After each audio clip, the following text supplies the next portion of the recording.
John 19 from the Net Bible. Pilate tries to release Jesus. Then Pilate took Jesus and had him flogged severely. The soldiers braided a crown of thorns and put it on his head, and they clothed him in a purple robe. They came up to him again and again and said, "Hail, King of the Jews!" and they struck him repeatedly in the face. Again Pilate went out and said to the Jewish leaders, "Look, I am bringing him out to you, so that you may know that I find no reason for an accusation against him." So Jesus came outside, wearing the crown of thorns and the purple robe.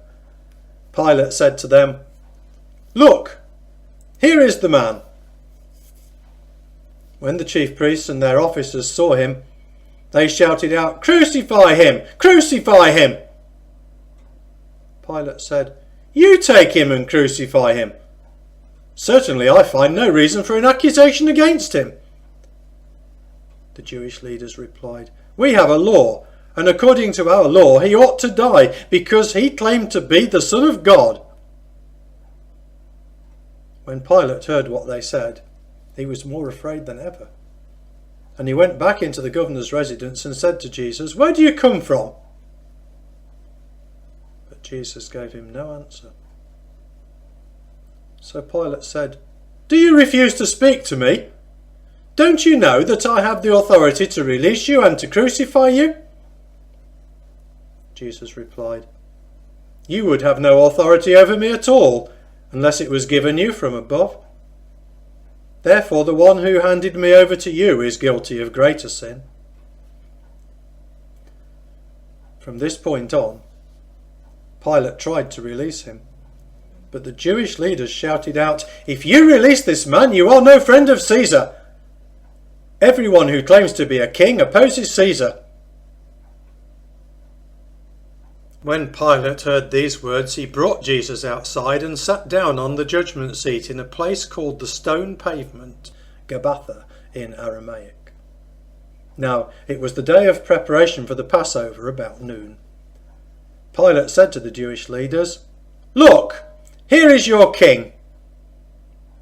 Then they shouted out, "Away with him! Away with him! Crucify him!"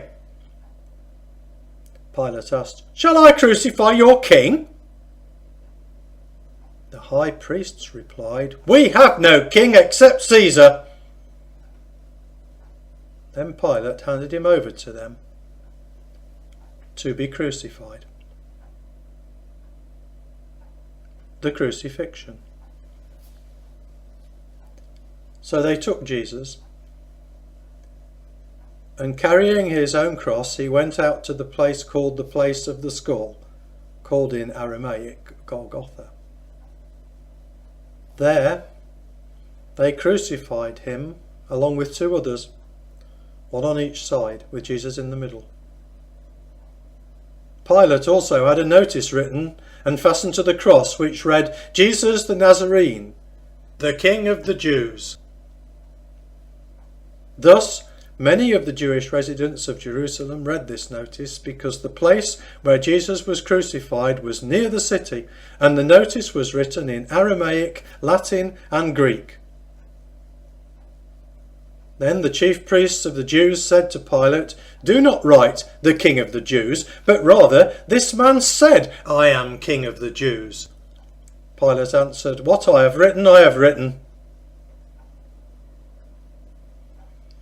Now when the soldiers crucified Jesus, they took his clothes and made 4 shares, one for each soldier, and the tunic remained. Now the tunic was seamless, woven from top to bottom as a single piece. So the soldiers said to one another, "Let's not tear it, but throw dice to see who will get it." This took place to fulfill the scripture that says, "They divided my garments among them, and for my clothing they threw dice." So the soldiers did these things. Now, standing beside Jesus' cross were his mother, his mother's sister, Mary the wife of Clopas, and Mary Magdalene. So when Jesus saw his mother and the disciple whom he loved standing there, he said to his mother, "Woman, look, here is your son." He then said to his disciple, "Look, here is your mother." From that very time the disciple took her into his own home. Jesus' death. After this, Jesus, realizing that by this time everything was completed, said, in order to fulfill the scripture, "I am thirsty." A jar full of sour wine was there, so they put a sponge soaked in sour wine on a branch of hyssop and lifted it to his mouth. When he had received the sour wine, Jesus said, "It is completed." Then he bowed his head and gave up his spirit. Then, because it was the day of preparation, so that the bodies should not stay on the crosses on the Sabbath, for that Sabbath was an especially important one, the Jewish leaders asked Pilate to have the victims' legs broken and the bodies taken down. So the soldiers came and broke the legs of the two men who had been crucified with Jesus, first the one and then the other. But when they came to Jesus and saw that he was already dead, they did not break his legs.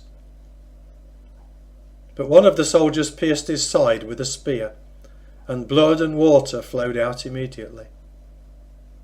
And the person who saw it has testified, and his testimony is true, and he knows that he is telling the truth, so that you also may believe. For these things happened so that the scripture would be fulfilled, not a bone of his will be broken. And again another scripture says, "They will look on the one whom they have pierced." Jesus' burial. After this, Joseph of Arimathea, a disciple of Jesus, but secretly because he feared the Jewish leaders, asked Pilate if he could remove the body of Jesus. Pilate gave him permission, so he went and took the body away.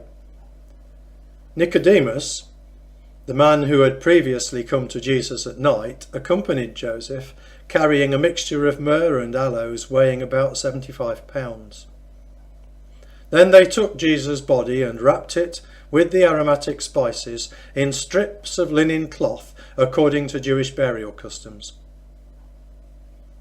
Now at the place where Jesus was crucified there was a garden, and in the garden was a new tomb where no one had yet been buried. And so, because it was the Jewish day of preparation and the tomb was nearby, they placed Jesus' body there.